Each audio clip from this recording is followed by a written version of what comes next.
What is up, everyone? I am the Wynner, and welcome to our game room.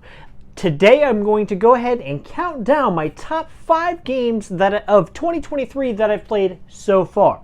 Keep in mind I have a lot of games upstairs that still are either we just got them or we just haven't had the time to play them with all the stuff we've had going on this year. And I've played a lot of my 2022 games to kind of catch up to make sure that I had that list ready of the best games of last year. So that's kind of been more my priority. So now that I got that more or less out of the way, now all the 2023 games come to the forefront of what I'm going to play. So today's countdown is, you have to take it with a grain of salt. It is so far 6 months into 2023 what I like the most. And we're going to kick off this countdown with number 5 because we're only going to do top 5. So number 5 on my countdown is Seas of Havoc. This is by Rock Manor Games. They did another game that me and my wife enjoyed called Lawyer Up. But this is a 4-player, I can play up to 5, I think. It's a 5-player game where you are all playing as ships trying to just run around and shoot each other. In this game, it's like this multi-tiered game. Like the first phase of the game is basically you're doing worker placement. You're gaining sail, you're gaining cannonballs, and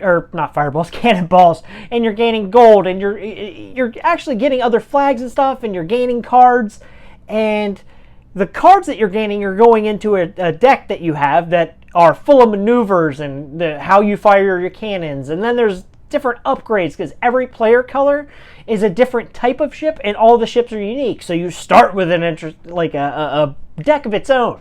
So it's really awesome because as you're buying cards out of the market, they go into this deck. And then once you get done with the worker placement phase of the game, you move on to the sailing phase, where you can use the cards you have in your hand to play and maneuver around the board and try to shoot everybody, and you're gaining points depending on if you shoot them in the front or the back, or if you shoot them in the side, that's less points.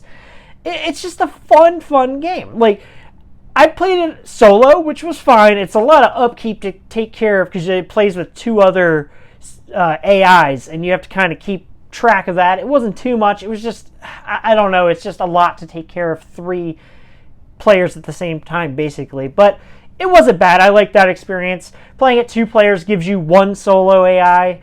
That was a little wonky, but playing it with a lot more players is kind of where this game's at, where the board's filled up and you can just shoot and bang, and and you're gaining points, and you're hitting other people, putting damage cards in their deck, which are like dead cards, but they can get rid of them, and they're negative points.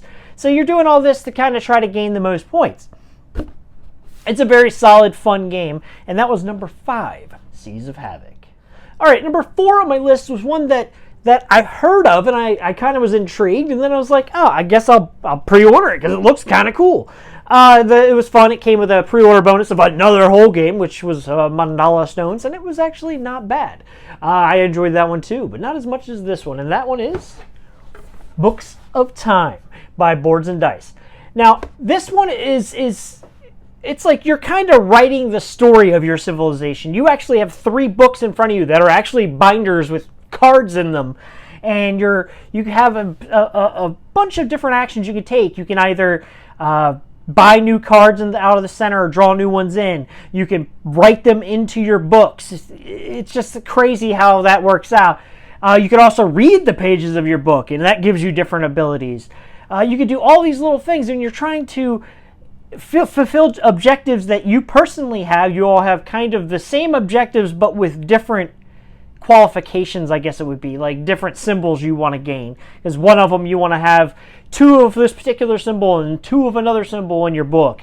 Another one wants the symbols to be in order. So it's a kind of abstracted theme because it's supposed to be you're writing the story of your civilization. You are building books, which is the fun part. So the theme's a little abstracted, but I actually really enjoy the way this game plays. Although I haven't won yet, which is weird, but I still really enjoy it. Like the last game we played, I actually came in last place, and it was my wife's first time playing, and like she always does, she actually beat me in our first game. I was like, oh, geez. But this plays up to 4. It's not an entirely long game. I'd say in our teaching games, it takes about an hour and a half, 2 hours. But you can, everybody knows the game, you can kind of bust it out in an hour. It plays over 15 rounds, so you basically have 15 rounds to do what you need to do, and I still haven't quite figured out the min-max of that puzzle yet. But I enjoy playing it. I can only see this gun getting better as the time goes by. Although, in a 4-player game, you're going to go through the whole deck. So, I kind of feel like after a while, I'll be like, oh, okay, there isn't really much new keeping me here. So I'm a little afraid that after a while replayability is going to be an issue, but for right now I've actually enjoyed my plays and I still wouldn't mind playing it again. So that was my number 4, Books of Time.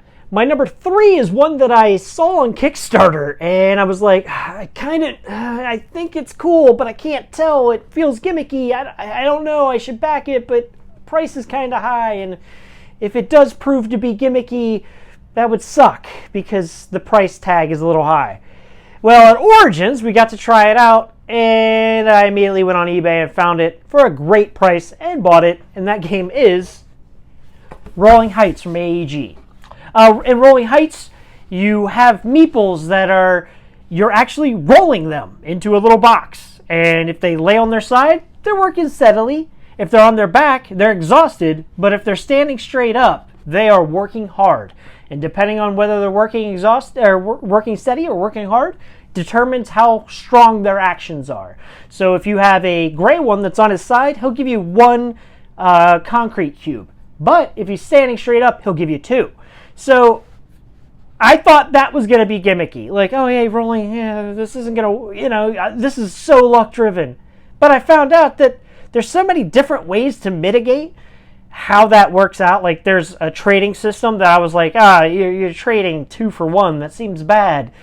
But you'll use that more often than not because some of the starter meeples, after a while, once you start moving up into bigger and bigger buildings, it actually makes sense to 2 for 1 yourself because then you're not losing out on you're not losing out on resources or what the meeples do. This is a city building game that as you're gaining the materials, you're actually 3D building the buildings on the thing. It looks real awesome by the end of the game. Me and my wife played it at Origins and we were both like, crap, this is really fun and really good. And it's by John D. Clare, he's to me, he's usually hey, I make the clear cards, transparent cards that you put over each other. That's always the way I think of John D. Clare. But this is a game, he did Ready, Set, Bet too, so he's been branching out and been hitting home runs. This one, it definitely kind of caught me off guard. I didn't think I'd like it as much as I did, but man, it's real fun. We played it 5 or 6 times since we've been home from Origins. And I really can't wait to keep playing it. I just found there's 2 mini expansions you got with the ordering on eBay, or not eBay, but Kickstarter. There were 2 exclusive expansions. I found them.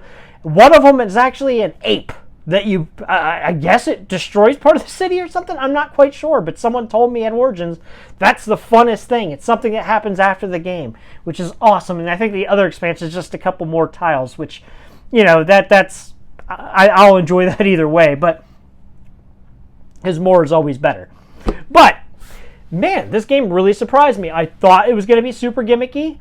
While it is obviously a little gimmicky, it's not to the point that it's a detriment to the game and the mechanics of the game. It's way more smooth than I actually would have imagined it to be. I really enjoy this game, and that's Rolling Heights, my number 3 game of 2023. My number 2 game was my most anticipated game of 2023, and it didn't disappoint. That game was, or is, Distilled by Paverson Games. In this game, you are distilling different kinds of alcohol, different spirits, and it's pretty dead-on thematic. I actually I was wondering how it would be thematic when you're basically playing a deck building game, or it's sort of deck building-ish. You're gaining cards and upgrades for your distillery because the theme is you're like a novice distiller and you've earned it through your family and they willed it to you or something like that, and you're trying to build up and then build better and better spirits and get the most points by the end of the game. They call the points something special, but the way this is thematic is because when you're distilling a spirit, you actually have it in your still, and you actually have to remove the sediment from the top and remove the sediment from the bottom from your alcohol to make the actual whatever alcohol you're making. And the way they do this thematically in the game is you have to have, whenever you're mixing, you have to have a yeast, a water, and some form of sugar. And the forms of sugar that you need is dependent on the recipe, because you have to buy recipes of different alcohols that you're trying to make. So the way they do that is for every sugar you put in your mix, you put an alcohol in. And then you shuffle those cards, and you take the top card off and you take the bottom card off, and what you're left with is the alcohol you make. Now, if you take the sugars out, you're basically making moonshine, and that is the lowest rung. If you leave the sugars in but maybe only have one, then chances are you're making a vodka, which is the second lowest rung. So if you get unlucky, you could have too much stuff that you're hoping to not come out. But there's ways to kind of mitigate that, but through upgrades, you can add extra sugars in hopes that, okay, if it remove one, I still have the two I need to make a rum, if that's what you're looking to make. The other cool thing is every time you make a spirit, you actually have to put it in a barrel if you're aging it, and you have to put it in a bottle. In the bottles, they have like ornate bottles, and depending on the bottles you put them in, you get points like differently for them. And when you age them, you actually get flavor nodes that get flavor cards that get put in your deck and changes it. And I've had some weird stuff like a horse saddle leather shoe flavor or something. It's weird what they do, but you're novice, so you're experimenting and trying to figure out what works and what can gain you the most points. It's not a hard game to learn. It takes, if you're playing at top player count, probably 2 hours. It plays 1 to 5, so it's really not a long game for what it is. I really enjoyed it. It didn't disappoint, and I was real happy with how thematic it played. I really like the push and pull of, well, am I going to put extras in here just to make sure I get what I want, or do I want to play it kind of close to the vest because I only want it to be specific things? Because the stuff that gets taken out actually goes back to your pantry, so you can reuse it in a future formula. So if you're really looking for a game that really feels thematic, and you like the theme of making alcohols, then really give Distill a shot. My number 2 game of 2023. And my number 1 game of 2023, it really kind of came out of nowhere. I backed it kind of on a whim. I think I saw another social media influencer say something about, oh, I played it, it's amazing. And I was like, yeah, the cover's beautiful, but okay, whatever, I'll back it. It's not expensive, whatever, I'll back it. I like engine builders, so this one's probably fine, right? Well, I got my shipping notification at the same time it came up from Board Game Arena, and I'm like, all right, well, I'll give it a couple plays on there. Well, by the time I played those 2 games, I was ready to play it more. And I think we've played it 10, 12 times this year so far, and I have no qualms playing it even that many more times, even in the next month. This game has really blown me away. That game is Earth by Inside Up Games. And I want to give them a big shout out too. I actually had a damaged card, and they made it a point to rush me out another one, and I really, really appreciated that. But in Earth, you're building up a tableau, a 4x4 tableau of different like plant cards, and you're pulling cards, like drawing cards and composting cards and building cards and growing plants and growing sprouts and using them. Like, I love the fact that your compost pile is a resource. The sprouts that you grow is a resource. The plants that you grow is a resource. The cards in your hand are a resource. Like, everything in the game is a resource. I really enjoy that. Every game feels different because of the different objectives that are out.